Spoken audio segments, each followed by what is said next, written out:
The person who walked past you this morning, the one whose face you barely noticed, may have stopped existing the moment your eyes moved on.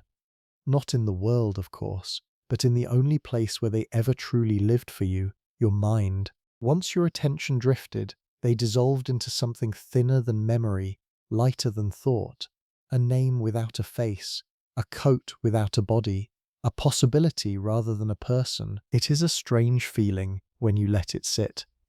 Billions of lives unfolding right now, in kitchens and hallways and waiting rooms you will never see, and yet, in the quiet theatre of your awareness, none of them are quite real until you turn toward them. So welcome. Settle in. Let your breathing slow. If these slow nocturnal wanderings bring you comfort, you might consider staying a little longer with this channel, but only if it feels right. Tonight, we are going to drift gently through one of the oldest and softest mysteries the human mind has ever circled. The mystery of what becomes of the world when you stop watching it. The mystery of attention, of perception, of the strange thin line between what is there and what only seems to be. There will be no urgency here, no conclusions, only a long, calm walk through ideas that have whispered to thinkers, dreamers, and tired minds for centuries. Right now, as you listen, something quietly remarkable is happening. There is a small circle of awareness around you, soft and warm, holding a few sensations at once, the weight of your body against whatever is supporting it, the faint hum of the room, the texture of these words drifting into your ear, and just outside that circle, almost everything else is missing. Not hidden, not far away, just missing. Try, for a moment, to notice the feeling of your left foot. You may suddenly become aware of it as if it had only now appeared. The temperature of the air against your skin, the faint pressure of your tongue resting in your mouth. None of these sensations were absent a moment ago. They were simply outside the lantern of your attention, waiting in the dark, like furniture in an unlit room. Researchers studying how the mind processes information have long suspected that the brain handles far more raw data than awareness ever sees. Some estimates suggest the senses pour in something close to 11 million bits of information every second, while the conscious mind notices only a handful. The rest is filtered, compressed, set aside, never reaching the small stage where the self watches the play of experience. So in a very real sense, you are always living in a tiny clearing inside an enormous forest. The clearing moves with you. Wherever you look, that is where the light falls. Everything else, although it exists, exists in shadow, and here is the gentle strangeness. That clearing is not just smaller than the world, it is smaller than your own life. Your hands, your breath, the back of your own neck. These two vanish from awareness when you are not attending to them. You are not, in any complete sense, fully present to yourself. You are sampling yourself, one fragment at a time. Some have wondered whether attention is less like a window and more like a flashlight in a vast dark museum. The paintings exist before you arrive at them. They will exist after you walk away, but for you only the painting beneath the beam is fully there. The rest is theoretical, implied, trusted. It is a humbling thought, and yet there is a softness in it.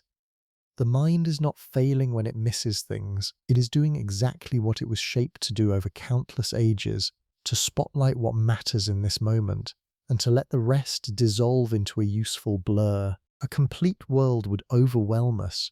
We are built for slivers, not totalities, and so the question begins to rise, very gently, like steam from warm water. If your awareness is this narrow, this small, this selective, what is the world really doing in all the corners you are not lighting up? The street you walked down this morning, the cousin you have not called in months, the far side of your own bedroom door. They feel solid, they feel present, but they are present to no one in your life, in this moment, except as ideas. The edge of your attention, then, is not really an edge of the world. It is an edge of your private reality. And on the other side of that edge, things grow strange. Not absent exactly, but not quite here either. A soft territory, neither rendered nor erased, where the mind quietly chooses how much to imagine and how much to forget. There is a small experiment you can try. with nothing but your own eyes. Close one of them and hold a finger out in front of you. Move it slowly toward the side while keeping the open eye fixed forward. At a certain spot, the tip of your finger will simply vanish. Not blur, not fade, vanish, and then, a moment later, reappear. What you have just found is a small hole in your own seeing, a patch of the retina near the back of the eye where the optic nerve leaves to carry signals to the brain. In that small region there are no light-sensitive cells, a blank spot, a literal blind spot. And yet in ordinary life you never notice it. You do not walk around with a black dot floating in your vision. The world looks whole, seamless, continuous. The reason is that the brain, very quietly, has been filling in the gap your entire life. It looks at what surrounds the missing patch, guesses what should be there, and paints it in. A wall of colour, a pattern of leaves, the smooth continuation of a face. You are not seeing what is, you are seeing what the brain expects. This is not a flaw. It is in a sense the secret of perception itself. Some researchers describe the brain as a kind of prediction engine, constantly generating its best guess of the world and only adjusting that guess when the senses bring in something surprising. Seeing on this view is not a passive reception of light. It is an act of quiet, ongoing imagination. Think of how strange that is. The room around you, the colours of the walls, the shape of the doorway, these are not arriving at you from outside, fully formed. They are being assembled frame by frame inside the soft cathedral of your skull, from fragments of light and a vast library of expectations. You are, in a way, dreaming the world with your eyes open, and the dream just happens to match reality closely enough that you trust it. When you walk into a familiar room, you do not really examine it. The brain pulls up a kind of template, your kitchen, your bedroom, and lets you move through that template, only registering the parts that have changed, the cup on the counter, the new shadow on the wall. Everything else is remembered, not perceived. And so, in a quiet way, the people you pass on the street are also partly filled in. You see a shape that matches person walking. You do not study each of them, you sketch them, you assume them. Some have wondered whether this is part of why life can feel oddly thin sometimes, as though we are skimming a surface rather than touching depth. Perhaps because, much of the time we are, the mind is conserving energy, painting in the obvious, only rising into vivid attention when something breaks the pattern, and yet there is wonder in it. The fact that experience feels solid at all, that you can walk through a doorway without falling into a void, is a small daily miracle of stitching. 1,000 quiet improvisations holding up the curtain of the world. Behind that curtain, the question lingers, gentle and unhurried. If so much is being filled in, what exactly is left over to be real? There is a famous study many people have heard of, though perhaps not in the way it was originally meant. Volunteers were asked to watch a short film of people passing a basketball and to count how many times the ball changed hands. They concentrated, they tracked, they counted, and in the middle of the film, a person in a gorilla costume walked slowly across the scene, paused, beat their chest, and walked off. Roughly half the viewers, focused so intently on the ball, never saw the gorilla at all. When the film was shown to them again and the figure was pointed out, many refused to believe it was the same recording.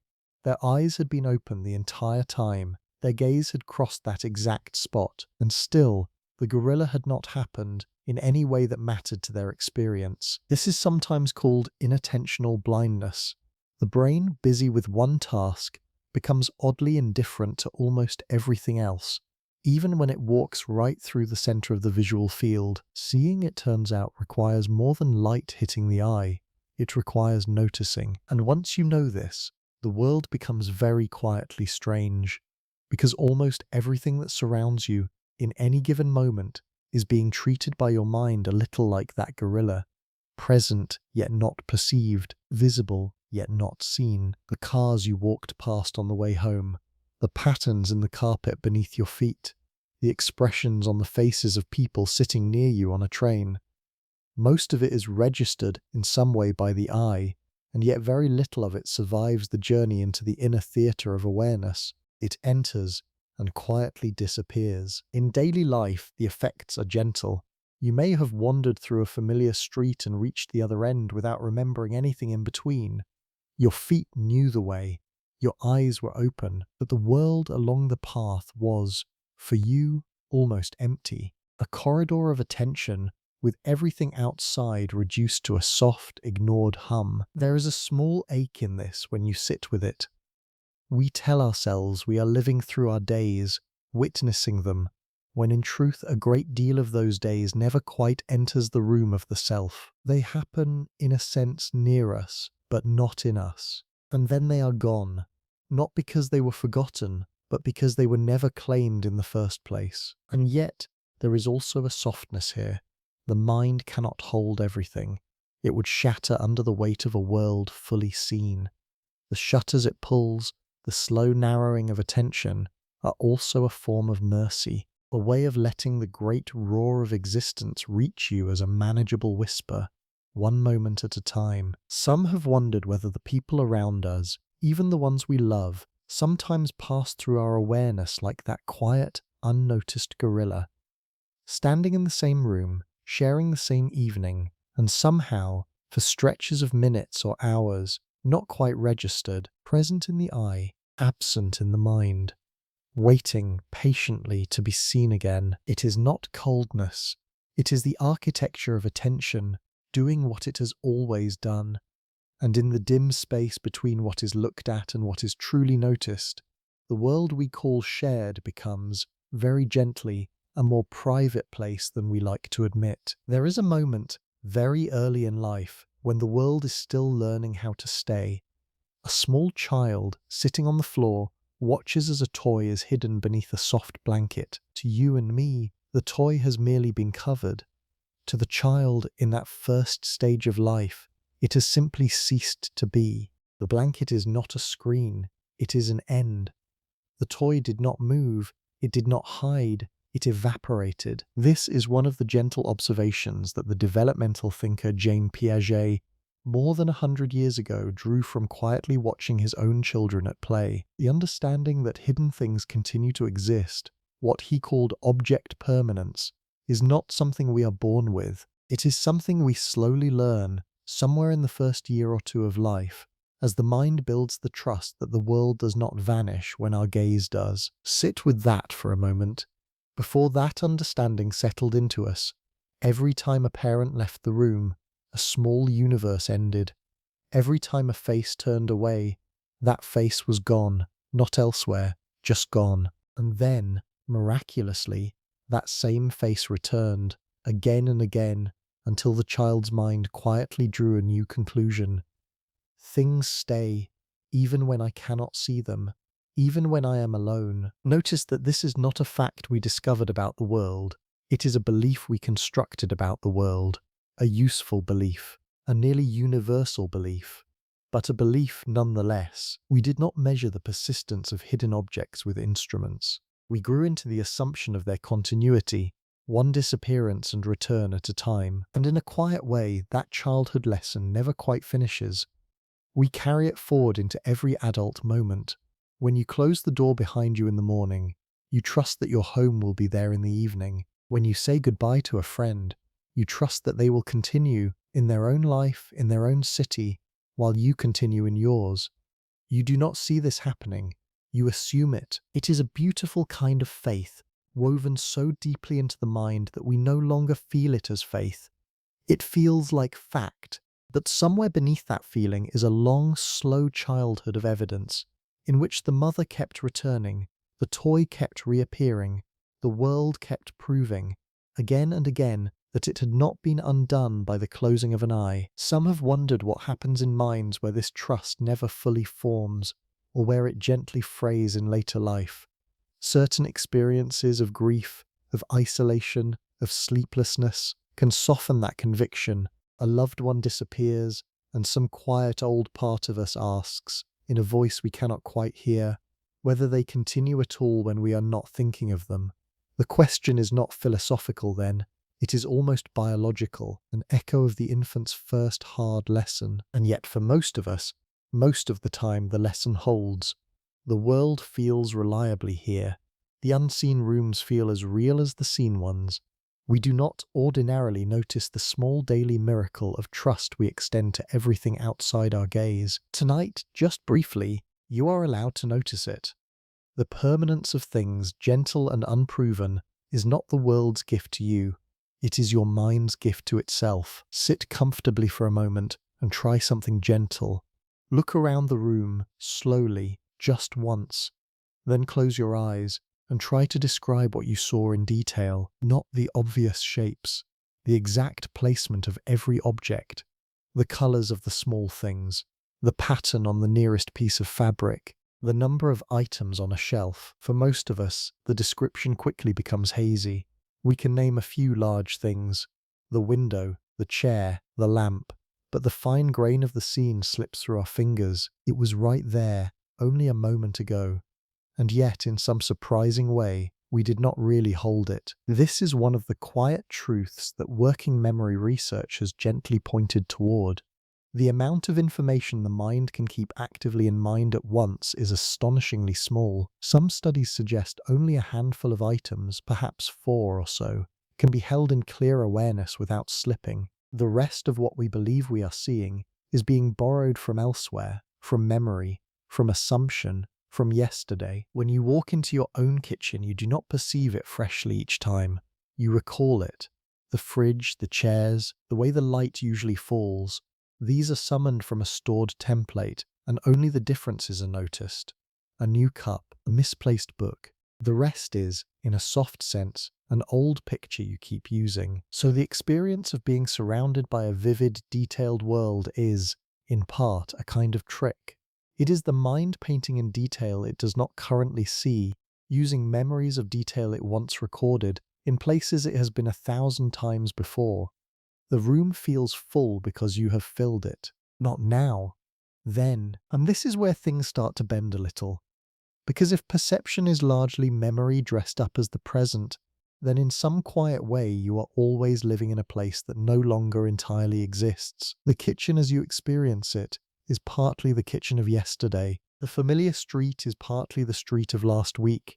You are walking through a soft layering of moments, with only a thin sheen of fresh data on the surface. This is not a failure. It is in many ways a kindness. The brain conserves enormous effort by reusing its old maps. To reperceive every familiar room from scratch every time you entered would be exhausting, perhaps impossible. The mind has learned very wisely that the world is usually still mostly itself, and it leans on that wisdom heavily. But it does mean that when we say, "I see the world around me," what we are really saying is something stranger and more tender. I am combining a sliver of fresh sensing with a great cloud of remembered scenes, and trusting that the seam does not show. Some have wondered whether this is part of why familiar places can feel so emotionally loaded, almost haunted, when we return to them after long absence, because we are not just seeing them, we are seeing every version of them we have ever stored. The childhood bedroom holds the bedroom of every age in soft superposition. The old neighborhood is layered with every walk you ever took through it. And so, when you look around tonight, just remember, very gently, much of what feels present is also, quietly, past. Memory wearing the soft mask of perception. Imagine, very gently, that you are sitting in a quiet room, and behind you, on the wall you cannot see, there is a painting. You know it is there. You hung it yourself. You have seen it 1,000 times. And yet, in this very moment, as you face forward, that painting is not in your experience at all. It is a kind of ghost, a theory, a trust. If you turn, it will be there. The colors will assemble, the shapes will resolve. And before you turned, you would have sworn, with the easy confidence we all carry, that the painting existed in the same vivid way it does now. But strictly speaking, in your private universe of awareness, it was an absence with a label, not the painting itself, but the certainty of the painting. There is a quiet line of experimentation, sometimes called change blindness, that has played gently with this. In one kind of test, People watch a scene, look away for a moment, and look back. In between, something has been changed. A person in the scene has been switched. A large background object has been removed. Astonishingly often, the change goes unnoticed. The mind, trusting its memory of the scene, does not bother to fully recheck the details, and so the room behind you is, in a sense, in this same fragile state. You hold a memory of it, you assume it persists, but you are not, in any active sense, witnessing it. The chair, the books, the shadows, the dust slowly settling, none of it is being honoured by your attention. It exists if it exists, without your participation. There is a gentle vertigo in noticing this, because it suggests that for each one of us, at every moment, the lived world is much smaller than the world we believe in. We talk about being in a room, but really we are in a small bubble of awareness, and the rest of the room is simply implied, a confident sketch, a pleasant assumption. Now widen this outward. Behind every wall is another room. Behind every street is another street. Behind every horizon is another horizon, and not one of them, in this very moment, is present to your experience. Not one. They are all painted in by trust. And yet, when you finally turn, when you finally walk into the next room or down the next street, things almost always match the trust. The painting is there. The hallway continues. The world has kindly kept its promises, so we keep extending those promises, lifetime after lifetime, with very few disappointments. Some have wondered whether the steadiness of the world, the way it keeps showing up where we left it, is one of the most underappreciated mercies of existence. Imagine if it did not. Imagine if even occasionally, when you turned around, the room behind you had changed, or simply was not there at all. The mind could not survive that flicker for long. Sanity rests, in part, on the world's quiet refusal to play tricks on us. So tonight, as you settle deeper, you can let the unseen rooms be unseen. They will be there, in their own way. The dishes in the sink, the closed books on the shelf, the cat asleep in another house. None of them require your watching. They will wait for the gaze that may, or may not, return. There is an old story that physicists tell, half as a thought experiment, half as a kind of warning. A cat is placed inside a sealed box, along with a small strange device whose behavior depends on the quiet, unpredictable life of a single atom. According to one reading of the underlying physics, until the box is opened and the situation is observed, the cat is, in some genuine mathematical sense, neither clearly alive nor clearly gone. It is held oddly in a kind of suspended state, a smear of possibilities. The story was never really about cats. The man who imagined it, Erwin Schrödinger, was uncomfortable with what the equations of quantum mechanics seemed to suggest, and he meant the image to feel absurd. And yet, almost a century later, the strangeness of his story has refused to settle. The mathematics still says something close to what he feared. Tiny things, before they are measured, do not seem to have definite values. They have ranges, tendencies, possibilities. Now set the cat aside and step very gently into a simpler image. Imagine a hallway in your home, a hallway you cannot see right now. It is just on the other side of a wall, or around a corner. It is a familiar place, the lamp at the end of it, the frame of a doorway, a small table perhaps. You know all of this, but strictly speaking, in this exact moment, the hallway is not appearing in your awareness. It is, like the cat in the box, in a kind of soft superposition for you, not in the world. The world will do whatever it does, with or without your attention. But in your private model of the world, the hallway is something more like a possibility than a presence, a confident, well-trained guess. Of course, the comparison is loose. The physics of very small particles is not the same as the psychology of unseen rooms.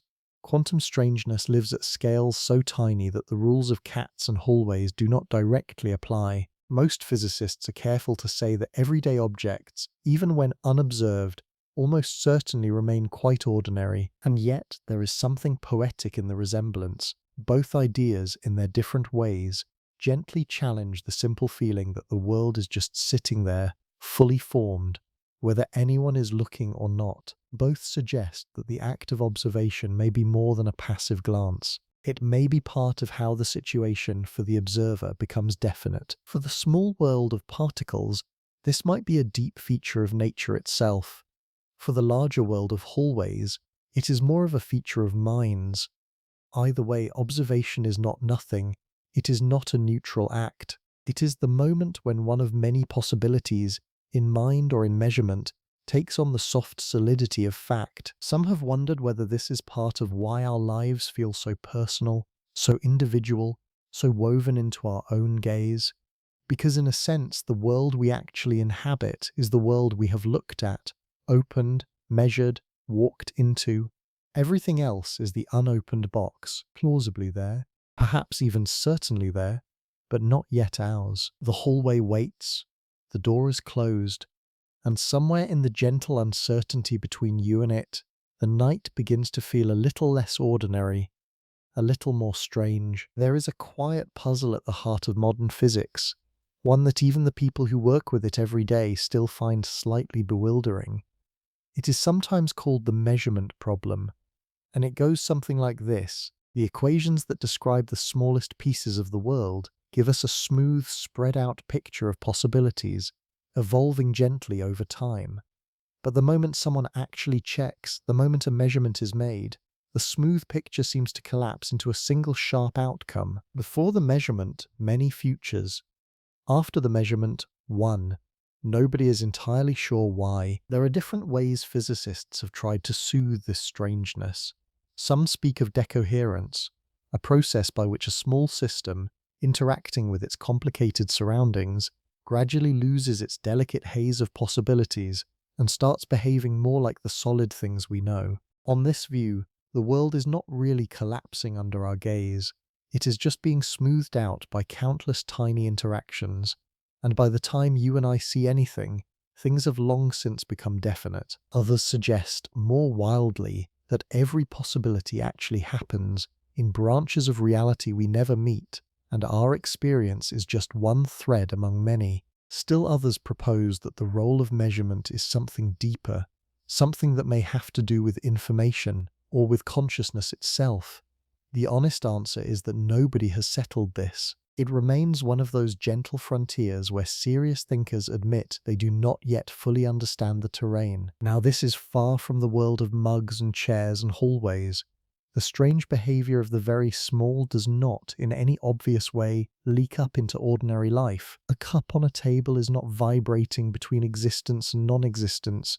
Decoherence has tamed it long before you arrived. And yet, the human echo of this puzzle is hard to ignore, because in our own modest perceptual way, we live with our own version of the measurement problem every day. The world for us hovers in the shape of possibility until we attend to it. The colleague we have not seen all week is a soft cloud of imagined moods until we meet again. The street outside is a smooth average of streets we have walked before, until we step into it and find one particular evening waiting there. This is not physics, it is psychology. But it rhymes. There is something tender about the idea that the world, in its grand way and in our small way, may be more vivid where it is being touched by attention, and more potential where it is not. Some philosophers and physicists have wondered very carefully whether observation is a kind of completion, not a creation, not a magic conjuring, but a final stroke that takes a haze of might be and turns it into is for now. You might think of your own day this way. So much of it before you lived it was a fog of possibilities. Now looking back, it has the shape of a single thread. The mornings that did not happen are gone.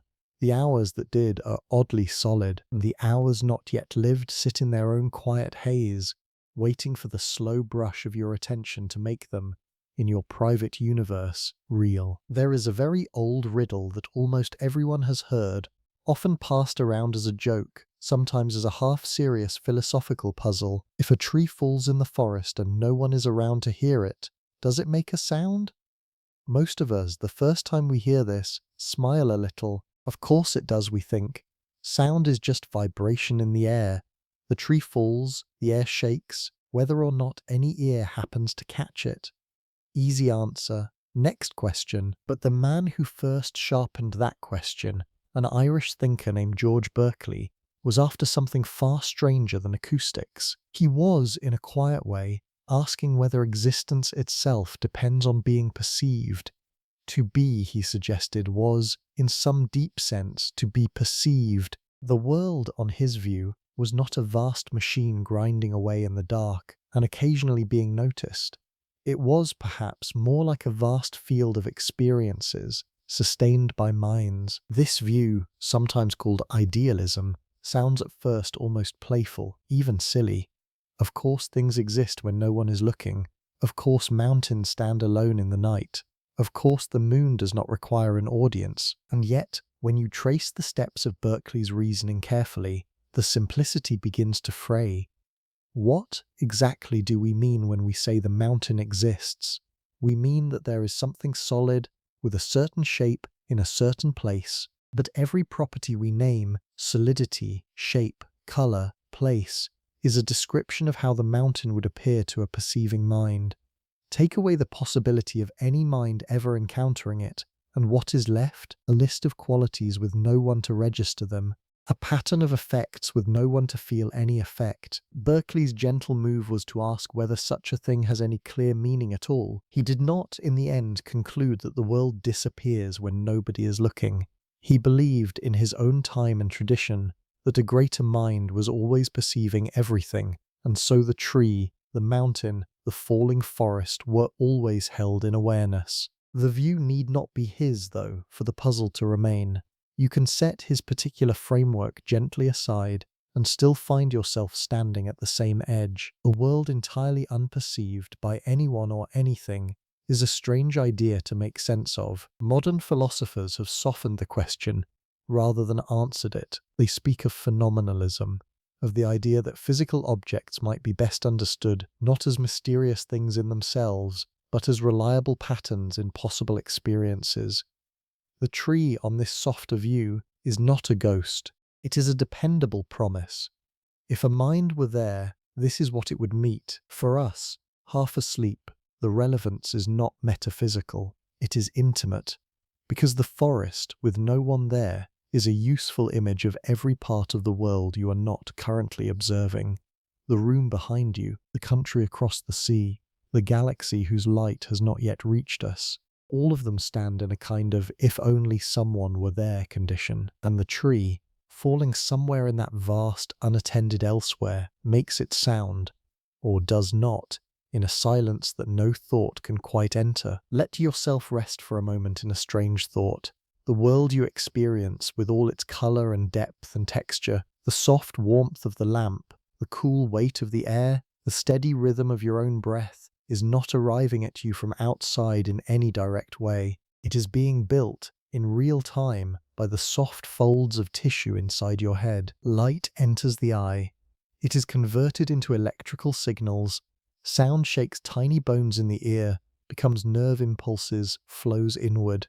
The skin reports pressure, the tongue reports taste, the nose reports chemistry. All of these signals on their own are silent, dark, without color, without flavor. They are in their raw form, more like patterns of code than scenes from a life. And then, somewhere inside the brain, something extraordinary happens. The codes are read, woven together, interpreted, and a world appears. Not on the outside, on the inside.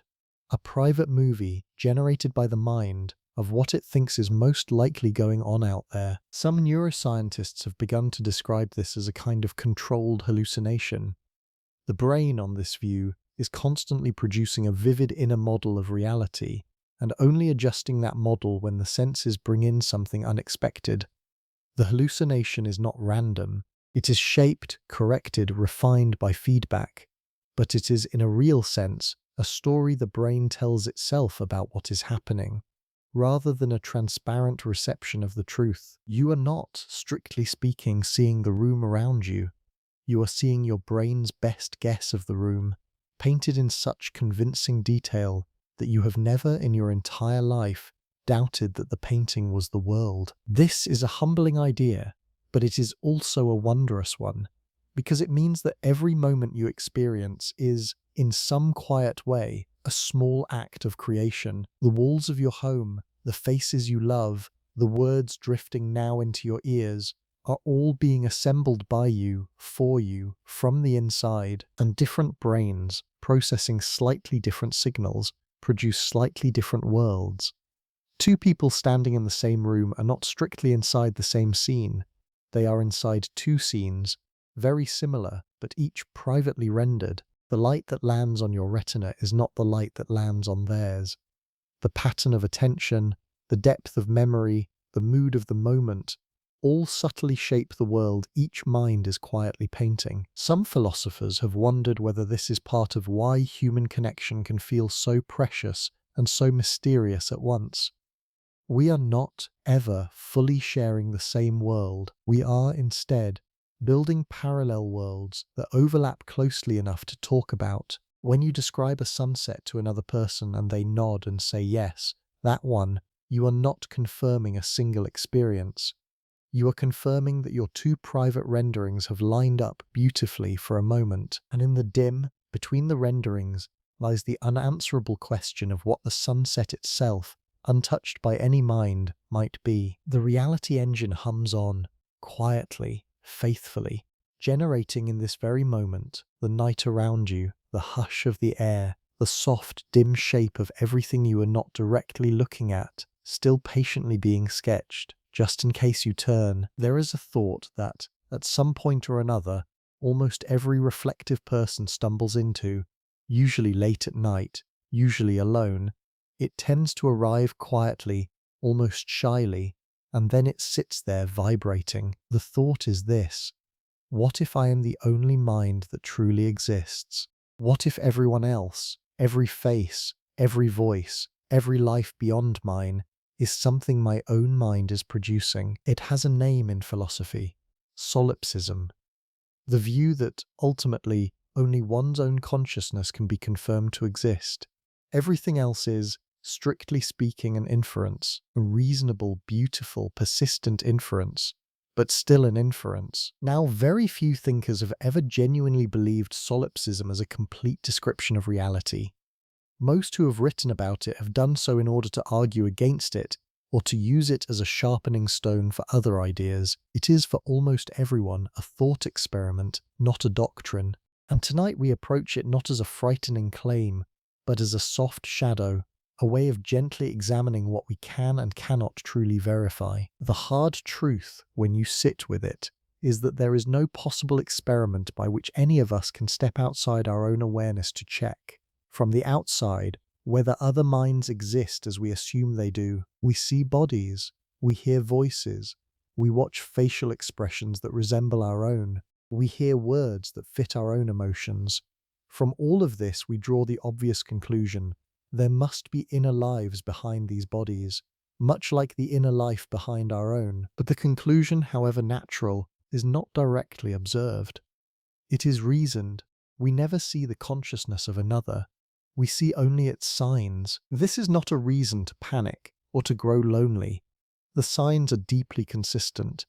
They form a vast, intricate, beautiful tapestry of behavior that fits, again and again, the hypothesis that other minds are real and varied and full. The simplest, most humane interpretation of this evidence is that they are exactly what they seem to be.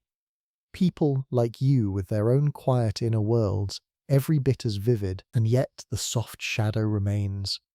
Because once you notice that other minds are an inference rather than a perception, you also notice how thoroughly your own world is your own. The colors you see, the pains you feel, the particular shape of your loneliness or your joy, none of these can be passed to another being whole. They can only be hinted at, gestured toward, approximated in words. Some have wondered whether this is part of what makes love, in any of its forms, so quietly miraculous. Because love does not erase the gap, it does not turn two private worlds into one. It simply throws a series of small, faithful bridges across an unbridgeable canyon. A kind word, a patient ear, a shared silence. None of them prove that the other mind is there. All of them act gently, as if it is. So solipsism in the end is not the conclusion. It is the dark soil against which our trust in others quietly grows. We choose every day to assume that the people around us are full inner universes, not because we have proven it, but because the assumption is gentler, truer to our experience, and more beautiful than the alternative. And the night, with all its uncertainties, lets that choice settle in. There is something quietly improbable about the fact that we agree. You and I, sitting in different rooms, perhaps in different countries, would, if standing beside each other, describe the sky in roughly the same way. We would say it is blue on a clear day. We would call rain wet. We would recognize the smell of bread. The grand machinery of perception, despite running on different brains, in different bodies, with different histories, somehow produces overlapping worlds, and not just in simple sensations. We agree on which faces look sad, which voices sound kind, which silences feel heavy. We laugh at similar things. We weep at similar things. We feel a chill in the same kind of stories. The agreement is not perfect, but it is astonishingly close, given how isolated each mind, strictly speaking, is. Some thinkers have called this intersubjectivity the soft, deep meeting place where private experiences seem to brush against one another and find unexpected kinship. Why does it work as well as it does? The simple answer, that we share a common biology, is part of the truth. Brains made of similar tissue, shaped by similar evolutionary pressures, will likely build similar models of the world. Eyes built the same way will sort light into similar categories. Ears made of similar bones will hear music in similar shapes, but there is more to it than that. Cultures, languages, gestures, lullabies. We grow up tuned to one another, our minds shaped not just by genes but by long, quiet years of mutual mirroring. Babies learn faces, children learn manners, adults learn the subtle weather of a friend's mood. Slowly, almost imperceptibly, our inner worlds are sanded down at the edges until they fit together more smoothly, and so we live, in a strange, lovely sense, inside something a little like a shared dream.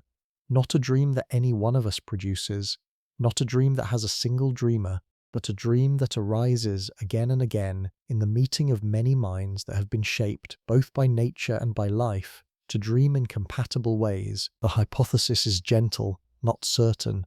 It does not claim that any of us is unreal. It does not deny the world out there.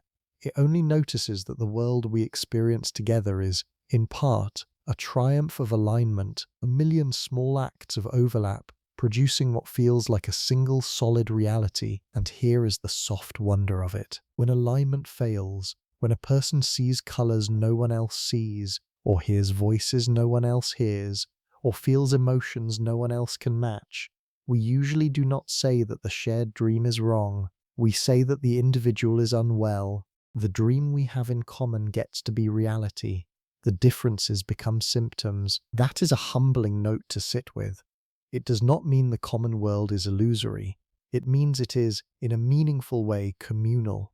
The reality we trust the most is the one we can hold up to one another and have it survive the comparison. Some have wondered whether this is part of why loneliness can feel so destabilizing, why long isolation can warp the senses, why grief can make familiar rooms feel strange, because so much of what we call solid is, very quietly, leaned on by other minds. When those props are removed, the world does not vanish, but it grows softer at its edges, and tonight you are not alone in the dream. Picture, if you would, an old friend you have not seen in a long while. Without trying very hard, you can probably imagine what they would say to a particular joke, how their face would shift if you told them a piece of difficult news, what they might order at a familiar restaurant, what they would never say in front of their mother. The portrait is rough, but it is uncannily personal. It is not just an image. It is, in some quiet way, them. Now consider what is actually happening as you do this. Your friend is not in the room. Their voice is not in the air. The body that holds their consciousness is somewhere else entirely, perhaps not even thinking of you at this moment. And yet here in your mind, a version of them is moving, speaking, reacting. They are, for now, alive within you. This soft, almost magical ability has a name in psychology. It is sometimes called theory of mind, the capacity to model, inside one's own head, the beliefs, feelings, and likely behaviors of other people. It begins forming in early childhood, when small children first grasp that other minds may know different things than their own. And it grows, slowly over a lifetime, into a vast and detailed inner population. Each of us carries, somewhere in the folds of memory and habit, miniature versions of dozens, perhaps hundreds of people. Family, friends, old teachers, lost loves, the dead. When you anticipate how someone will react before speaking to them, you are consulting that inner version. When you replay an argument in your head, you are letting your inner version of the other person speak their lines. When you wonder, alone at night, what a faraway person would think of a choice you are making, you are hearing them through the soft membrane of memory and imagination. Researchers have begun to map, very tentatively, some of the brain regions involved. Networks that come alive when we think about other minds, when we read intentions in faces, when we feel echoes of someone else's pain. There is even gentle evidence that watching another person move can activate, in a quieter way, the same systems we use to move ourselves. The boundary between observing and inhabiting blurs just a little. So when we say that other people exist for us in their absence, this is part of what we mean. They exist as phantoms we carry, not as ghosts in the supernatural sense, but as inner companions made of memory and patterning and the soft sediment of every encounter we have ever had with them. And here, a strange, tender realization slowly rises. The person you are imagining is not exactly the person who exists out there. The real friend, somewhere across a city or a continent, is changing, having new thoughts, becoming in small ways a different person than the one who lives in your head. The version inside you may in time drift slightly away from the truth of who they have become, and yet the version inside you still feels real, still feels like them. Some have wondered whether the people we love are partly characters in our own minds and partly themselves out in the world, and whether love is the gentle work of keeping those two as close together as we can. Tonight the room around you is quiet, but it is not empty. It is full of these soft companions, phantoms made of attention, echoes of every face you have ever truly seen. Imagine for a moment a large, crowded room. There are voices everywhere, dozens of conversations happening at once. Laughter, the clink of glasses, music in the background. And yet, somewhere in that storm of sound, you are managing quite easily to follow a single conversation. The person across from you is telling a story. You hear them clearly. The rest is just a kind of warm hum. Now imagine someone, somewhere on the far side of the room says your name. Almost involuntarily, your ear bends toward them. Suddenly, that other conversation, which until a second ago was just part of the indistinct hum, sharpens into focus. You can hear words. You can guess context. It was there all along, but only now is it yours. This little miracle of attention has a name. It is sometimes called the cocktail party effect, and it has fascinated researchers for decades. Somehow the brain is filtering an enormous amount of sound, letting through the small slice we are tracking, and quietly, in the background, scanning for things we might suddenly need to hear. Most of what is being said in the room is being processed, in some shallow way, but it is not entering full awareness. It is just noise, until it is not. What that means, gently, is that the room you experience is much smaller than the room as it actually is. Around you, in any crowded space, dozens of conversations are unfolding right now, full of meaning, full of personality, full of life. To everyone speaking, those conversations are everything. To you, they are wallpaper. And the moment your attention shifts, an entire small world, complete with its own emotions and stakes, opens up. A world that was there the whole time, simply not yours. Now widen the metaphor outward. The world itself is a kind of vast cocktail party, with billions of conversations happening at every moment. Lives unfolding in apartments and offices and quiet villages, stories being told to children at bedtime, decisions being made in waiting rooms. None of it reaches your awareness. Almost none of it ever will. And yet, every fragment of it is, to someone, the most important thing in the world. Even the people you do know carry on, when you are not attending, an entire life of their own that you almost never witness. The colleague you speak to about projects has a long internal monologue about their parents. The friend you laugh with has a quiet ache they do not name. The stranger on the train has a particular way of feeling sunlight on their skin. All of it real. All of it beyond the bend of your attention. There is something almost vertigo-inducing about this when you let it settle. Existence is wildly larger than any single mind can hold. The brain has wisely chosen to listen to only one or two voices at a time, to let the rest blur into a background hush. Otherwise, we could not function at all. Some have wondered whether this is part of why moments of unexpected empathy feel so powerful. The instant you pause and really listen to someone you would normally have skimmed past, an entire universe quietly springs into being, where before there was only noise. Their face becomes a face. Their words become a story. For just that moment, the party is no longer a blur. You have very gently turned your ear, and one more world has entered yours. Notice very gently what your mind does when you think of someone you have not seen in years. The image is hazy, the voice is approximate. You can hear roughly how they laughed, but you may not be able to summon the exact pitch. Their face is more like a feeling than a photograph. There is something of them there, certainly, but it is sketchier than the people you saw yesterday. This softening is not laziness, it is design. The brain is, by its very nature, an organ of careful conservation. It runs all day on about the energy of a dim light bulb. To do that, it must constantly decide what to keep in vivid form and what to let fade into mere outline. The things you attend to often are kept sharp. The things you have not seen in a long time are quietly compressed, reduced to essentials, archived in lower resolution. Researchers studying cognitive load and metabolic constraint have long noted just how expensive vivid mental imagery can be. Holding a detailed scene in mind, with full color and texture and sound, costs significant neural effort. The brain cannot hold such richness for every absent person, every faraway place, every distant possibility. So it chooses. Mostly it chooses the present, the recent, the relevant. And so, as you read this, billions of people you have never met and never will meet exist, in your mental world, only as a kind of statistical blur. A vague sense that there are people in cities, a general feeling of a populated earth. No faces, no names, no textures of voice. The same is true of much of your past. Old classmates have softened into shapes.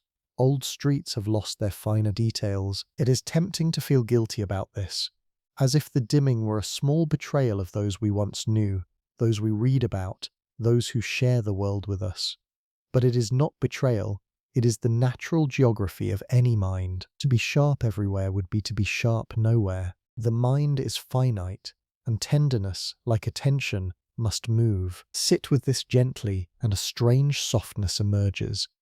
The world you experience in this very moment is unfolding mostly in low resolution. The walls of your room, the corners just outside your gaze, the streets nearby, the faraway places you have heard of but never visited, all sketched, all implied.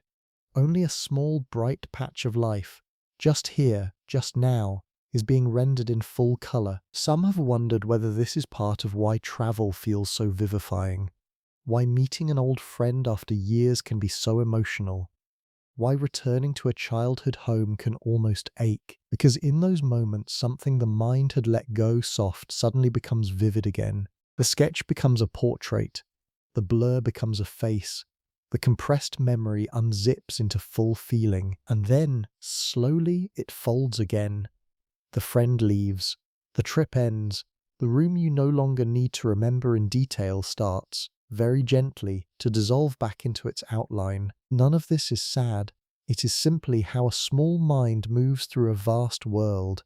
With kindness, it chooses where to look. With wisdom, it lets the rest rest. In a sense, then, much of the world is not so much out of sight as out of simulation.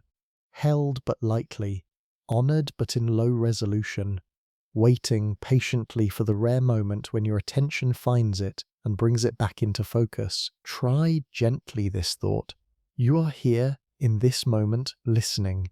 Behind you in time is everything that has happened. Your childhood, your past joys and disappointments, the morning of today. Ahead of you in time lies everything that has not yet happened. Tomorrow, next year, the end of a story you cannot yet see. In ordinary feeling, the past is gone and the future does not yet exist. Only the present is real. The past has dissolved, the future has not arrived, and we balance, somehow, on a thin moving edge between them. But there is a quieter view, sometimes proposed in physics, that gently turns this picture on its side. It is sometimes called the block universe, and it grows out of the way that the equations of relativity treat time. According to this view, time may not really flow in the way we feel it. Past, present, and future may, in some deep sense, all exist together as different regions of a single vast structure. The now we live in on this view is less like a wave at sea and more like a point on a map. This is not certainty. It is one interpretation among several, and serious physicists debate it. But the mathematics does not on its own single out a special moment called now. It just describes the relations between events, spread across a kind of four-dimensional landscape. If we sit with this view very gently, an old question of ours bends in a strange direction. We have been asking all night, what happens to the world when we are not perceiving it? The block universe whispers something stranger still. It whispers that the question might not even be about now, because on this view, the people we have lost, the people we have not yet met, the rooms we walked through years ago, are not entirely gone, they are simply elsewhere in the structure. Other regions of the great frozen river, a train that has left the station does not stop existing because it has moved. It is still a train somewhere along its track. In the block universe picture, your 10th birthday is still happening in its own region of space-time. Your future, whatever it holds, is already there in the geometry, waiting for your slow walk into it. It is strange. It is also, in a gentle way, comforting. If you take the picture seriously, then no moment is truly lost. The laughter of a loved one is preserved at its own coordinate. The afternoon you barely remember is still real, still occurring, in its own quiet place along the line. Now, very importantly, this is one model. It is not the final word. Some thinkers find it deeply illuminating. Others find it troubling or simply wrong. Our experience of time as a flowing river is undeniable, and any picture that contradicts it owes us an explanation for that feeling. The block universe does not erase that mystery. It only suggests one possible shape for the underlying landscape. But the whisper is worth hearing, because if even our most cherished feeling about time, that the past is gone and the future does not yet exist, may be more a feature of our minds than of reality, then perhaps the same is true for our feelings about presence. Perhaps stopped existing is not as crisp a phrase as it sounds. Perhaps everything that ever was, in some sense, still is, held, somewhere, by a geometry far older than us. There is an experiment, performed many times by patient physicists, that has a strange and lovely name. It is sometimes called the delayed choice quantum eraser, and while the details are technical, the heart of it touches something almost dreamlike. The results suggest, in a careful reading, that choices made now can affect what a particle of light seemed to be doing in the past. Light, in some experiments, behaves like a wave, spreading out and creating soft patterns of overlap. In others, it behaves like a stream of tiny particles, arriving one by one. Which behavior shows up appears to depend on how you set up the measurement, and in the eraser experiment, the measurement, in some sense, can be set up after the light has already passed through the apparatus, after it has, in effect, already chosen. When the experiment is done one way, the pattern looks like waves. When it is done another way, the pattern looks like particles. And what is uncomfortable, gently uncomfortable, is that this difference seems to depend on something that happens later, as if the photon were waiting in its own peculiar way, for a decision yet to be made before settling on what it had been. Now let me be careful. This experiment does not say that minds rewrite history. It does not say that ordinary objects can be changed in the past. The physicists who perform it are usually clear that the results, while strange, do not violate the deeper rules of cause and effect when you look at the full picture. There are interpretations in which nothing is really being rewritten. There is just our limited grasp of how very small things are correlated across time. But the poetry of it lingers, because it suggests, in its quiet, technical way, that the relationship between observation and reality may be subtler than we usually imagine. The past of a small particle may not be as fixed as our intuition expects. Some of what looks like history may be, in part, a structure that becomes definite only when measured. For us, lying in the dark, this is not a fact about our own lives. The light coming from a faraway star is not waiting on tomorrow's glance. The face of a friend in a photograph is not haunted by the question of whether you will look. But there is, perhaps, a soft metaphor here that we can hold gently. Each time you remember a moment, you bring it forward into the present. Each time you remember it, you also, in a small way, edit it. Memories are not strict recordings. They are reassembled each time. Some details sharpen, others fade. The past you carry with you is shaped, again and again, by the act of looking. In a very limited, very human way, your observation does reach backward, not into the world, into your own private record of it. The smile of a long-ago day takes on slightly different colours each time you summon it. The childhood room is slightly redecorated by each return visit in thought. Some have wondered whether this is part of why old memories can feel both deeply true and oddly malleable. Because they are, not because anyone is lying, because perception, like the quantum eraser, has its own gentle way of letting the act of attention reshape what attention finds. And so the light of your own past, like the light in those careful experiments, is never quite as fixed as it seemed. It hums softly, waiting to be observed again. There is a question that is so close to us that we almost never see it. It hides in plain sight, behind everything we do, every thought we have, every glance we take. The question is this: who exactly is doing the looking? When you imagine yourself, you probably picture a small figure somewhere behind your eyes, a presence at the controls, the you that thinks, the you that decides, the you that listens to these words right now. We talk about ourselves as though we were tiny inhabitants of our own heads, looking out through a kind of window, the pilot in the cockpit, the watcher behind the camera. But here is the strange thing. If you go looking for that watcher, if you turn your attention inward and try to find the one who is watching, the search does not end neatly. There is thinking, certainly, there is feeling, there is awareness, but the watcher itself, the little someone inside, is hard to pin down. The more closely you look for the looker, the more it seems to dissolve into the very looking. Neuroscientists studying what happens in the brain when people simply rest, when they are not focused on any task, have noticed a particular network of regions that hum together. It has come to be called, gently, the default mode network. It seems to be involved in self-referential thinking, daydreaming, imagining the future, remembering the past, rehearsing conversations. It seems in many ways to be the brain at work on the project of being a self. But notice what that suggests. The self may not be the foundation of experience, as we usually feel it to be. The self may be a kind of activity, something the brain does, something it produces moment by moment, like a candle producing flame. This idea, sometimes called the constructed self, is taken seriously by a number of thoughtful researchers.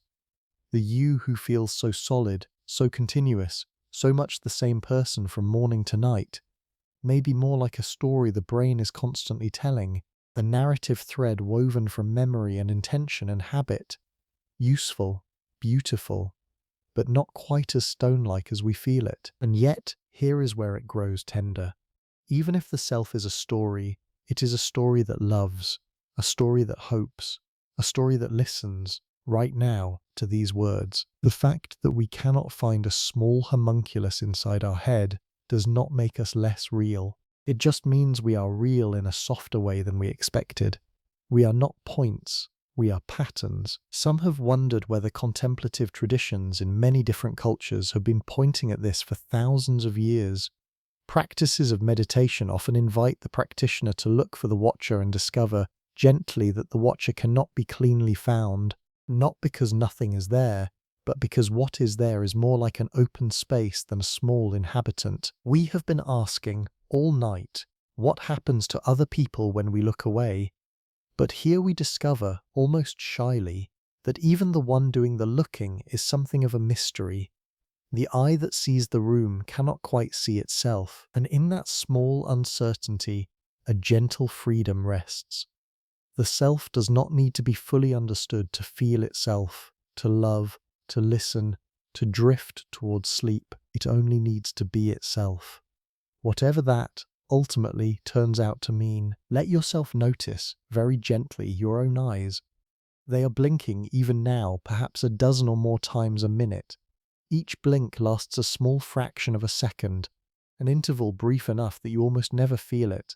The world goes dark, briefly, and then returns, smooth and continuous, as though nothing had happened. And yet, in those tiny intervals, your vision has, technically, been interrupted. Hundreds of times each hour, the curtain has dropped. Hundreds of times each hour, it has risen again. The brain gently and almost invisibly knits the gaps closed, presenting you with a seamless film of experience. You never see the cuts. Something even stranger happens when your eyes move from one point to another. These quick jumps, sometimes called saccades, are so fast that, during them, your visual system effectively suppresses the smeared, blurry information that should be flooding in. Your eye moves, your vision dims, and then your eye lands on the new point, and the world snaps back into clarity. The in-between of looking is, in some quiet way, edited out. Now think a little further. Even your sense of being awake is not always as continuous as it feels.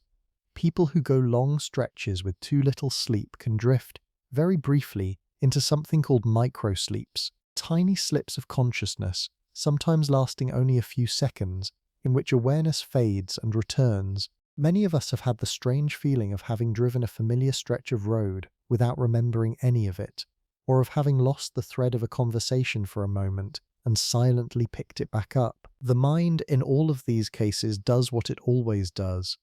It smooths over the gaps. It tells you the story of a continuous self in a continuous world. Even when the underlying reality is more flicker than flow, there is a quiet, important wonder hidden here. Your sense of being a single, unbroken person, moving through a single, unbroken day, is partly the product of careful stitching. The seamstress is the brain. The seams are everywhere. You simply do not notice them, because the brain is very, very good at hiding them. And if that is true of your moment-to-moment experience, perhaps it is also true of your life as a whole. The you who fell asleep last night, and the you who woke up this morning, were not connected by an unbroken thread of awareness. Sleep is a kind of long gap, yet you wake and feel that you have continued.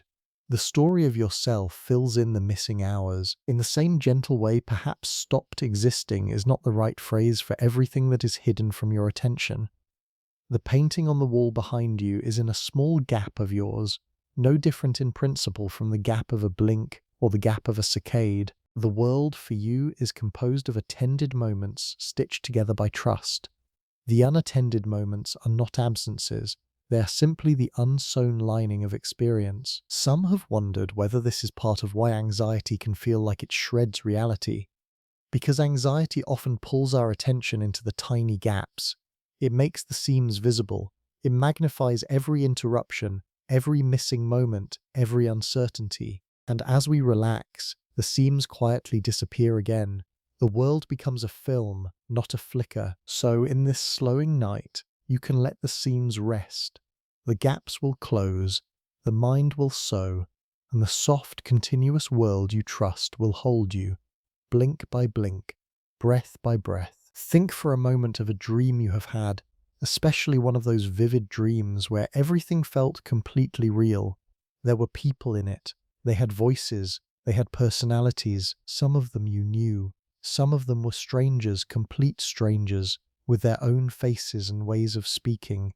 They argued with you, they surprised you, they sometimes said things you had not consciously thought of, and then you woke up, and all of them, every single one, dissolved into the soft darkness from which they had come. Where did those people exist while the dream was running? They were not out there in the world. The streets you walked through were not in any city. The faces you saw were not faces anyone else could find, and yet, while it was happening, the dream was a full world, a rich one. Vivid colours, real fear, real laughter, real conversation. It is a strange and quiet proof, lying there at the edge of your nightly life, that the mind can build entire populations from nothing but itself. Tonight, very likely you will do this again. You will dream, and in that dream, you will meet beings who are in some sense made by you, and yet who will not feel like you. They will feel separate. They will feel real. Researchers studying sleep have begun to understand, in a rough way, what is happening physically. During certain phases of sleep, especially the phase often called REM, the brain becomes very active. The areas involved in vision, emotion, memory, and storytelling flicker on, even though the body is quiet. The connections between regions shift. The usual gatekeepers that compare imagination to outside reality grow less strict. And in that loosened state, the mind begins, almost on its own, to weave scenes, characters, plots. The astonishing thing is how convincing those characters can be. They speak in distinct rhythms. They have particular faces.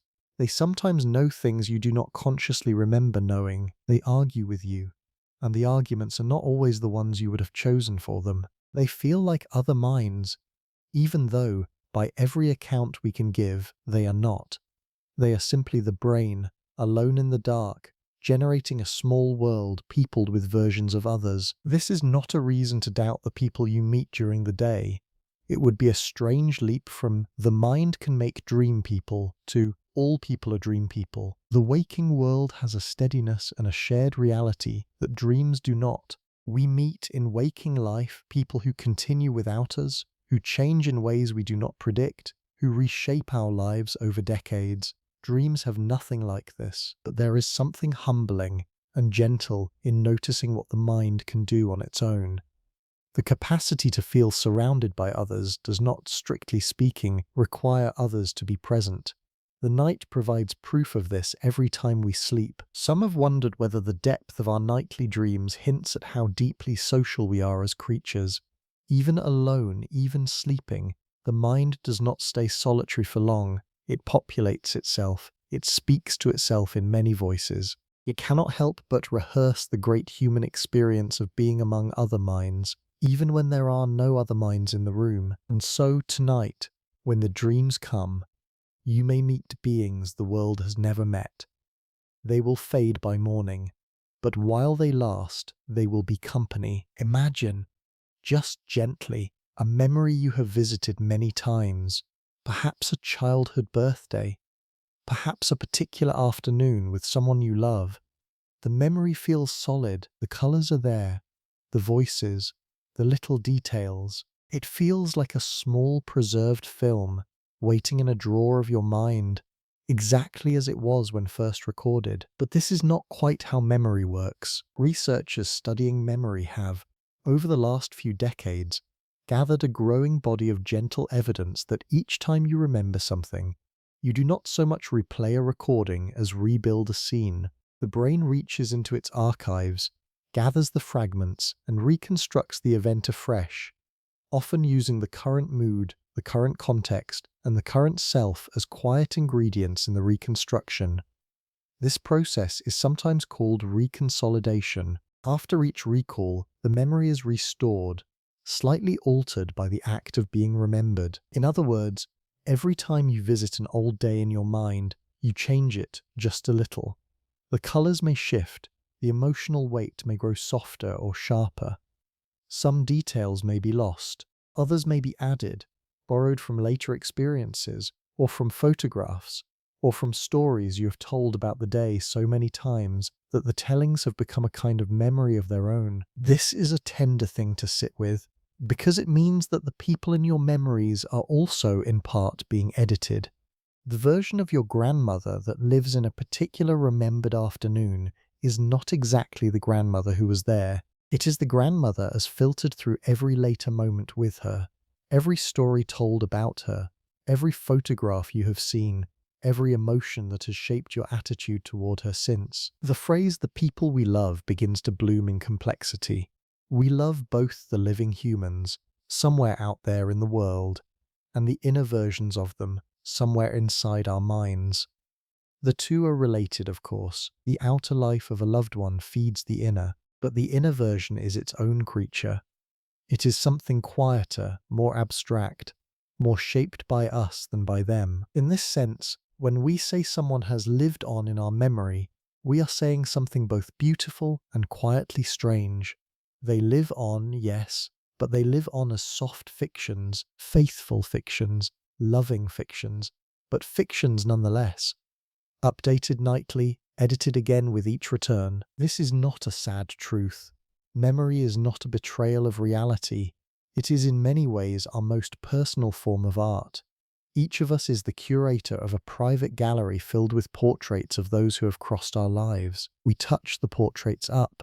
We frame them differently as we age. We come to see in retrospect kindnesses we missed at the time, and pains we had not let ourselves feel. Some have wondered whether this is why grief over time sometimes deepens rather than fades. The person we have lost continues to be reshaped within us by every new experience, every new perspective. They become, in a sense, more themselves to us, not less, even though the actual record of their life has long since closed. And so tonight, if a memory drifts up to greet you, you can hold it without insisting on its exactness.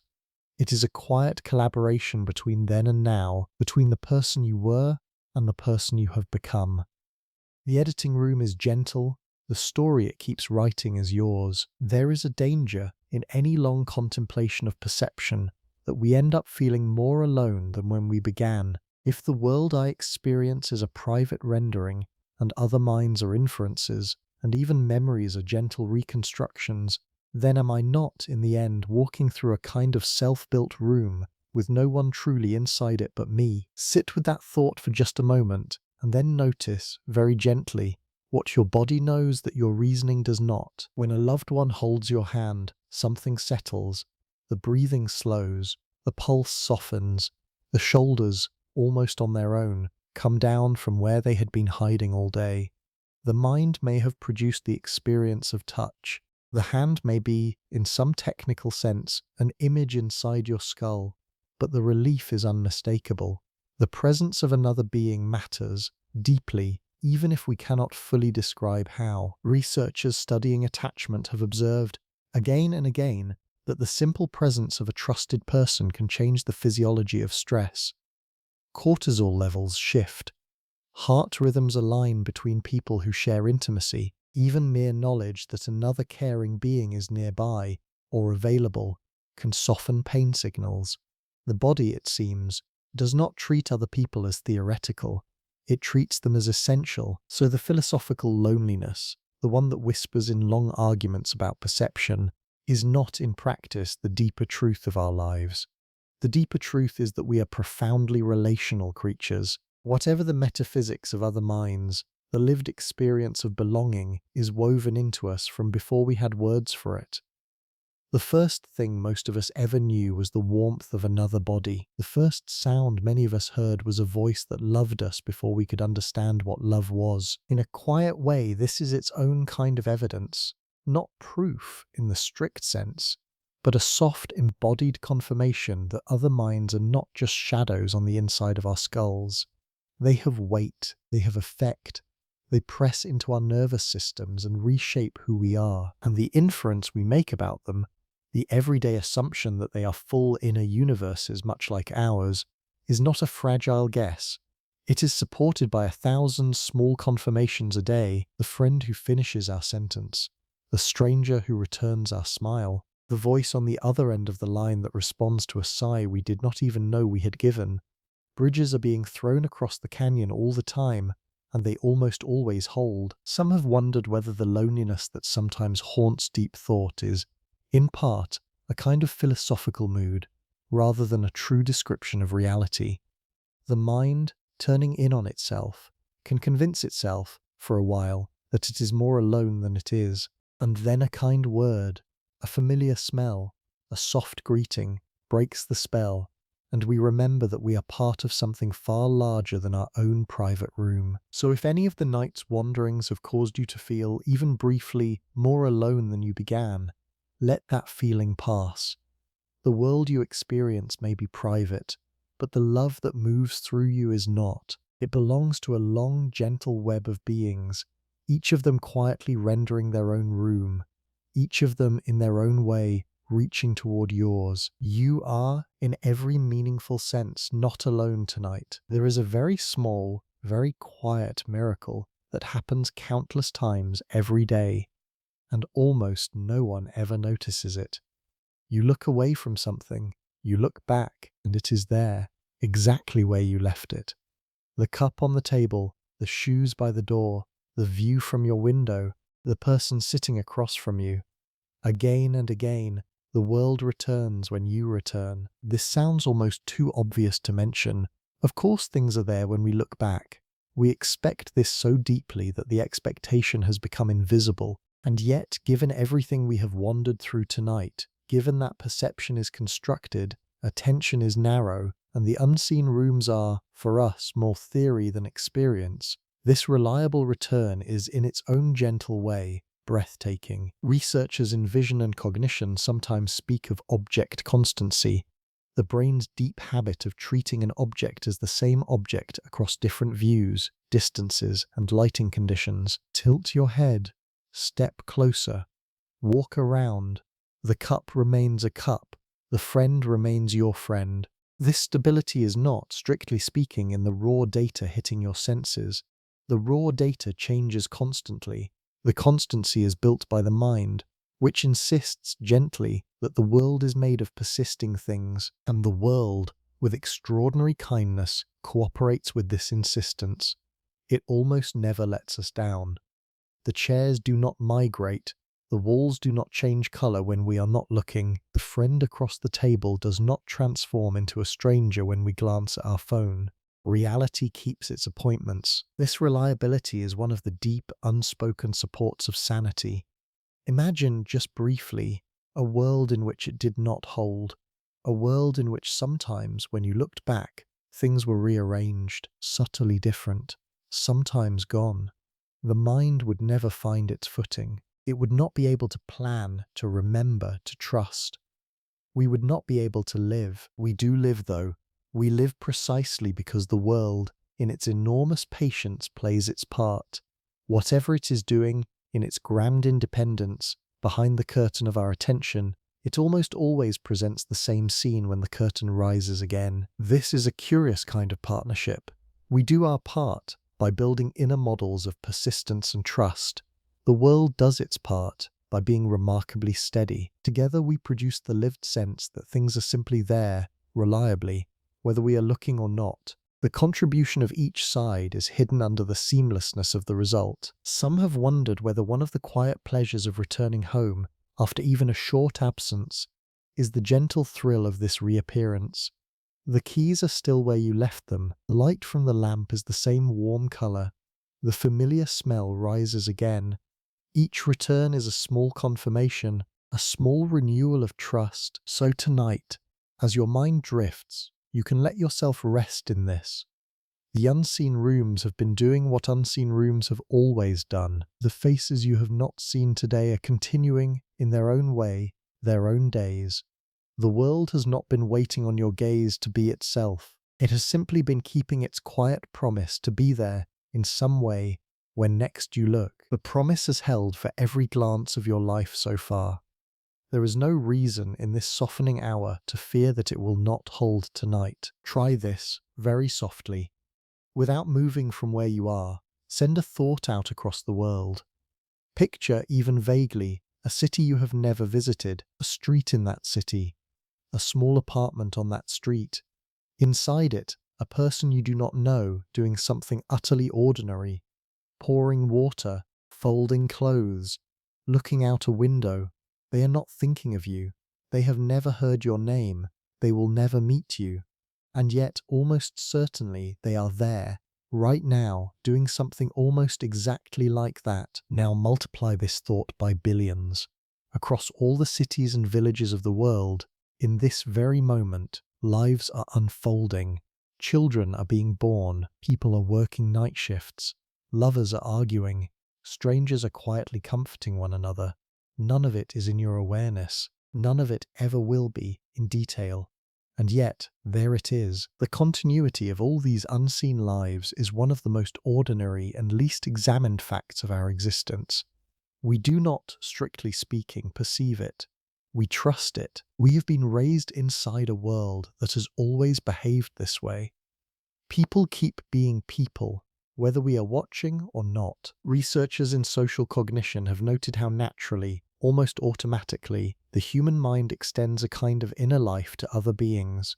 We see a face and we attribute moods, thoughts, intentions. We hear about a far-off event and we imagine briefly the people inside it. This habit of granting interiority to strangers is so deep that it operates even when we are barely paying attention.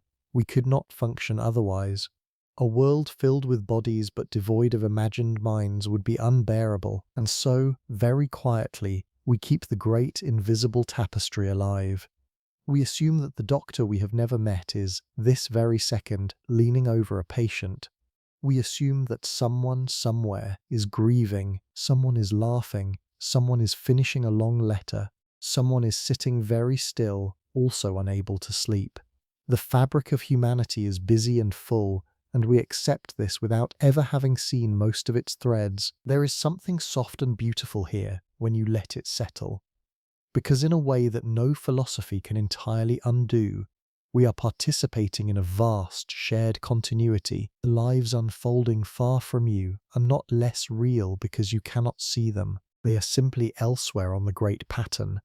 Their reality does not depend on your gaze, and gently neither does yours depend on theirs. You exist, in this exact moment, in countless minds you will never meet. The stranger who once shared an elevator with you may, for a brief instant tomorrow, think of someone they cannot quite place, and that someone will be a faint outline of you. You will not feel it, you will not know it, but the trace will be there. Some have wondered whether one of the quiet comforts of being human is this, that we belong to a web so large that no one of us can perceive it whole. We are held in the consciousness of others, sometimes for a moment, sometimes for years, just as we hold others in ours. The web is mostly invisible, it is mostly trusted, and in tonight's quiet, the permanence of strangers stretches softly around you. They are doing what they do, you are doing what you do. The world breathes in many small rooms. There is a thought, gentle and a little daring, that some physicists and philosophers have played with over the years. It is sometimes called the participatory universe. The idea, in soft form, is that the universe and its observers may not be cleanly separable, that perhaps in some way none of us can fully describe.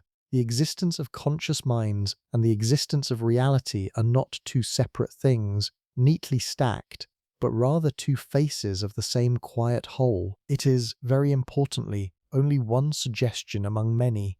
Some thinkers love it, others are uncomfortable with it. There is no settled physics that demands it.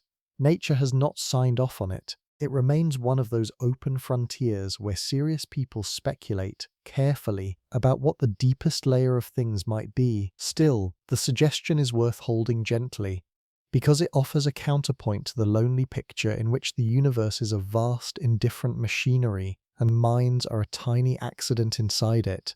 The participatory view, in its various forms, hints that observers may matter in the deep structure of things, not just as side effects, but as integral parts of how reality takes its shape. What might this mean for us, lying here in the soft dim of night? Not that you personally are creating the stars by thinking about them. Not that the universe waits somehow for human eyes to begin existing. The stars existed long before any creature on this planet looked up. That is not in doubt. but it might mean that the simple division between world out there and mind in here is less sharp than the everyday picture suggests, that the very fact of awareness anywhere in the cosmos is woven into the story of what reality is. There is also another, broader way to feel this. Throughout history, in many cultures and traditions, people have sensed something like a great awareness behind, beneath, or beyond the world. A vast presence, a creator, a consciousness larger than any human one. Whether or not science could ever address such a possibility is itself a humble question. Models of physics describe the patterns. They do not on their own settle what lies behind the patterns. They speak about how, not why. They describe a melody. They do not know who, if anyone, is humming. In our long night, we can hold this lightly. We can notice that the universe may be vastly more than any single description, and that the question of whether something, somewhere, is also aware of all of it, in some way unimaginable to us, is a question that human knowledge does not close. It opens, it invites, it allows reverence without insisting on it. For some, this whispers of a divine presence. For others, it whispers of a strange new physics. For still others, it is enough to simply not know. All of these can sit gently in the same dark room. Some have wondered whether one of the deepest comforts available to a small creature in a vast cosmos is this. We do not have to be the only watchers. The world we cannot perceive may, in ways far beyond our sight, be held in awareness larger than ours. Whether by nature, by some structure we do not yet understand, or by something far older than our questions, the universe may, in its own way, watch back. We are taught, almost from the beginning, to prize knowing, to answer questions, to pass tests, to have explanations ready. Not knowing, in much of our daily life, feels like a small failure, a gap, something to be closed as quickly as possible. But there is another kind of not knowing, far older, far more spacious, that many traditions have quietly cherished. It is sometimes called intellectual humility, sometimes the cloud of unknowing, sometimes simply wonder. It is the recognition that the mind, no matter how brilliant, sits inside a reality that exceeds it, and that this excess is not a problem to be solved. It is a feature of being a small, finite mind in a great, unfathomable whole. Tonight we have walked through many ideas, the narrowness of attention, the constructions of perception, the strange behavior of small particles, the mystery of other minds, the softness of memory, the participatory whisper. In none of these places did we arrive at a firm, final answer. Every path opened onto more uncertainty. Every clear step led, eventually, to a place where careful thinkers still disagree. A certain part of the mind may find this frustrating. It wants to close the book with a tidy ending, to say definitively what the world is, to know, once and for all, what happens to the unseen people, what happens to the unobserved rooms, what happens to us when our gaze drifts. But there is another part of the mind, slower and quieter, that knows better. It knows that some questions are gifts precisely because they cannot be closed. They keep us awake, in the best sense. They keep us humble. They keep us companionable with mystery rather than master over it. Researchers have begun to note, in their gentle, careful way, that comfort with uncertainty seems to correlate with greater calm, greater curiosity, greater openness to others. People who can hold open questions without forcing them into premature answers tend to be less anxious, more patient, more able to listen. Mystery, far from being our enemy, may be a quiet medicine. There is also something deeply tender about not knowing. It is the room in which faith and reason and imagination all sit together without elbowing each other. The same darkness that hides the answer also holds every possible answer. The unknown is not empty. It is full of unrealized shapes. When you turn out a lamp at night, you do not lose the room. The room is still there. You have only lost the light. And in the dark, your other senses begin to deepen. You become aware of small sounds, soft drafts, the closeness of things. Not knowing in this way is not a loss of contact with reality. It is a different kind of contact, a more humble, more spacious one. Some have wondered whether the great peace some people find in old age, or in deep practices of stillness, is partly the peace of having made friends with not knowing, of having stopped trying to force every question into closure, of having let the universe be larger than the explanations. Tonight, you do not need to know what happens to the room behind you. You do not need to know whether observation shapes reality at the smallest scales. You do not need to know who, ultimately, is doing the looking. The questions can rest beside you. Like quiet animals, they have kept their own counsel for thousands of years. They will not mind keeping it for one more night. Notice, if you can, just how heavy your body has become. The weight of your shoulders, soft against whatever supports them. The slow rise and fall of breath, without you doing anything to manage it. The faint warmth of your own skin, the gentle hum of being alive. Quieter than thought, older than language. In a little while you will close your eyes. The room around you, the streets outside, the great unseen architecture of the world, will all leave the small bright theatre of your awareness. For hours you will not perceive any of it. You will not be checking on it. You will not be holding it up with your attention. And yet, when you wake, it will all still be there. The walls, the lamp, the morning light, the familiar faces of those you love. Continuing, this is the deepest gift the world offers us, although we almost never name it. The world goes on without our supervision. We can let go, and it does not crumble. Researchers studying the architecture of sleep have noticed how thoroughly the brain rearranges itself across the night. Memories are sorted, emotions are softened, connections are quietly tended to. The mind is not absent during sleep, it is at work in ways we do not consciously witness. The world, meanwhile, continues its old work of being itself. Suns rise where they always rise, tides move with the moon, trees breathe slow exchanges with the air, strangers in faraway cities pour cups of tea, or weep, or laugh, or sleep, like you. You do not have to watch any of this. You never did, and here, perhaps, is the soft heart of everything we have wandered through tonight. The question we began with, whether anyone stops existing when we look away, was never really a question about them. It was a question about us, about how much we, the small watcher, must hold, must witness, must keep alive by attention. And the gentle answer, when we sit with it long enough, is this: we are not, and never were, the ones holding the world up. The world holds us. It held you when you were a small child and could not yet say the word world. It held you when you were busy, when you were grieving, when you were laughing too hard to notice. It will hold you tonight. When your eyes close and your attention drifts off duty, some have wondered whether one of the deepest sources of peace available to any of us is the slow recognition that we are not the keepers of everything. That existence does not depend on our exhausted vigilance, but we can lay our small watching down again and again and find each time that things continue. The room continues, the night continues, the earth continues, the lives of those we love continue. So as your breath grows slower, as the small spotlight of your attention begins very gently to dim, you can let the unseen rooms be unseen.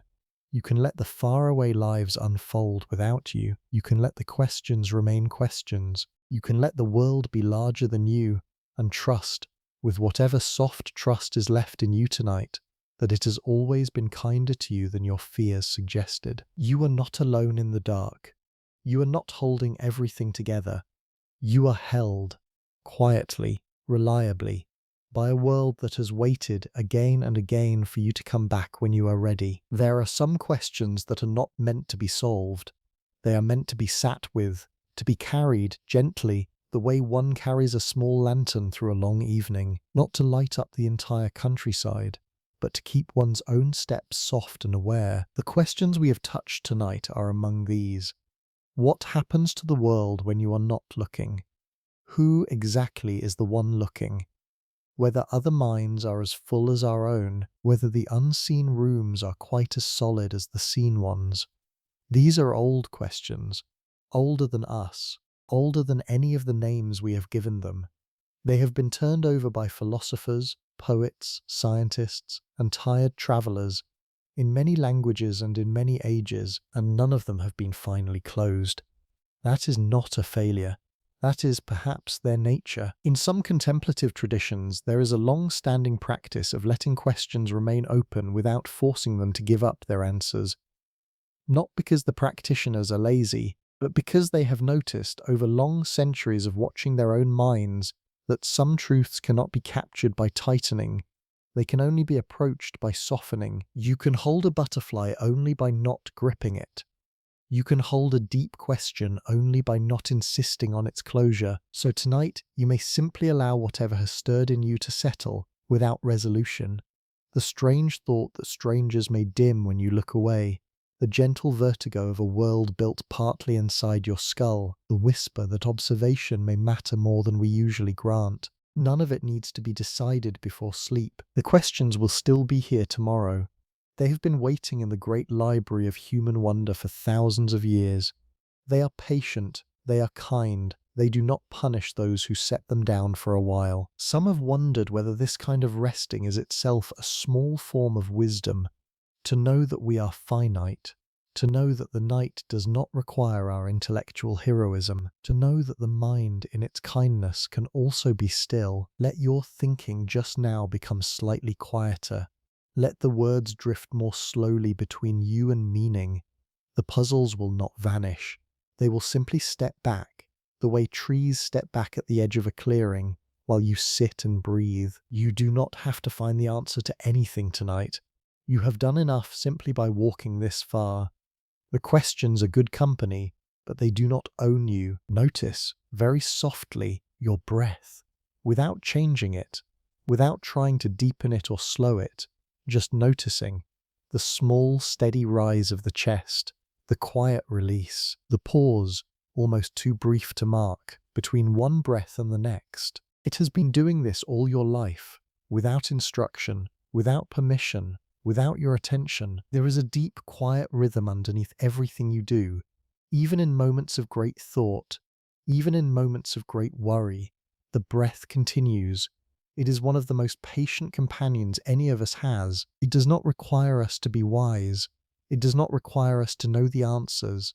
It simply continues, faithful, slow, asking nothing. Researchers in the soft science of interoception, the sense of one's own body, have noticed that paying gentle attention to breath has measurable calming effects. Heart rates ease, brain activity in regions linked to worry tends to settle. The nervous system, in a sense, exhales along with us, not because we are forcing anything, but because attention itself, when it is kind, is healing. In a way, breath is the smallest, most personal version of the great rhythms we have touched upon tonight. There is a coming in and a going out, a turning toward and a letting go, a holding and a release. We have spoken of attention and of unattended rooms, of looking and of not looking. The breath holds the same shape. With every breath in, the world arrives. With every breath out, it is released and trusted to return. So you can let your attention rest, just lightly, on this small rhythm, not as a task, not as a discipline, just as a kindness to yourself. The same gentle attention you would give to a soft animal sleeping nearby. Between one breath and the next, there is a tiny silence. And between one glance and the next, there is also a tiny silence. We have spent the night exploring those silences, the unseen rooms, the unwatched corners, the questions without answers. They are not threats. They are spaces. They are pauses. They are where the world rests, between being noticed. You too can rest in such pauses. You do not need to look at everything. You do not need to verify the world. You do not need to hold the rooms together with the strength of your attention. The breath comes in, the breath goes out, the world continues, you continue, and, very gently, you can begin to let go. The cup is still on the table, the shoes are still by the door, the chair you sat in earlier today is still in its place, in the room you cannot see. The window is still framing whatever sky is beyond it. The walls are still holding their soft shapes. None of it has slipped away while you were not watching. Far beyond the room, the streets are still arranged the way they were. The houses are still standing. The trees, the ones you know by sight if not by name, are still moving softly in whatever wind is finding them. The places you have loved, the places you only half remember, the places you have never been, all of them in this very moment are continuing, quietly, without your supervision. The people you love are still themselves, wherever they are, whatever they are doing. They are still the people who would recognize your voice, still the people who would smile if they saw your name. The bond between you and them is not held up by your constant attention. It rests on something older than attention, something that does not dissolve when you stop watching. Even the people you have never met, the strangers in distant cities, the children being read to somewhere, the travelers on long, late trains, the quiet workers in night shifts, they are still there, still living, still part of the great pattern that you too belong to. Everything is still here. Notice how the body softens when these words are allowed to settle. Notice how something in you, very small and very tired, breathes out. Some part of you has been working hard, watching, checking, trying to make sure the world holds together. That part can be gently thanked and then released. The world does not need you to stand guard tonight. The world has been holding itself together for a very long time. Through every night you have ever slept, through every blink, through every long stretch when you were too busy or too sad or too lost in your own thoughts to look at it carefully. It did not collapse, it did not vanish, it continued. It will continue tonight while you rest. The questions can rest too. The strange wondering about what happens when you look away, the puzzles about minds and observers, the soft mysteries about time and memory, they will still be here in the morning, if you wish to walk with them again. They are not going anywhere. They have always been with us. Everything that needed to stay, stayed. Everything that needs to continue, will continue. You are allowed now to grow quiet. When you close your eyes tonight, you will not be losing anything. The room will still be around you. The breath will still be in you. The slow, ancient rhythms of the world will still be moving, gently, in every direction. You will simply stop watching for a while. That is allowed. That has always been allowed. For all the strangeness we have wondered about tonight, what becomes of unseen rooms? What becomes of unattended strangers? What becomes of the parts of your own life that drift outside your attention? There is one steady, soft answer that the world has been quietly giving us all our lives. We have looked away 10,000 times. We have closed our eyes 10,000 nights. And every morning the world has been there, tired sometimes, changed sometimes, but there, patient, waiting. There is no reason to believe tonight will be different. Let your breathing soften. Let the small spotlight of your attention narrow.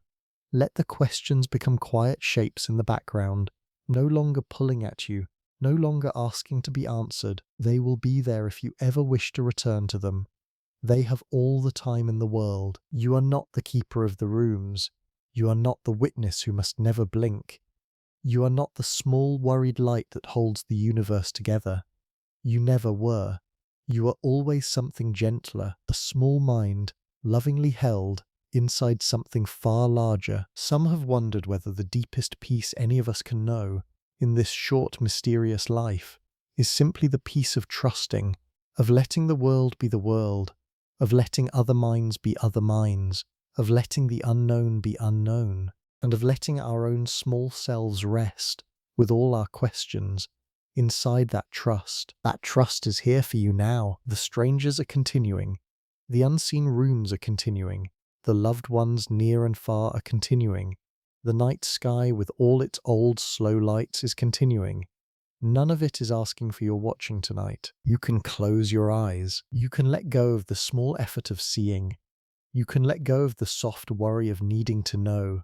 You can let your body settle into the quiet wisdom it has carried since before you had words for any of this. The world is still here.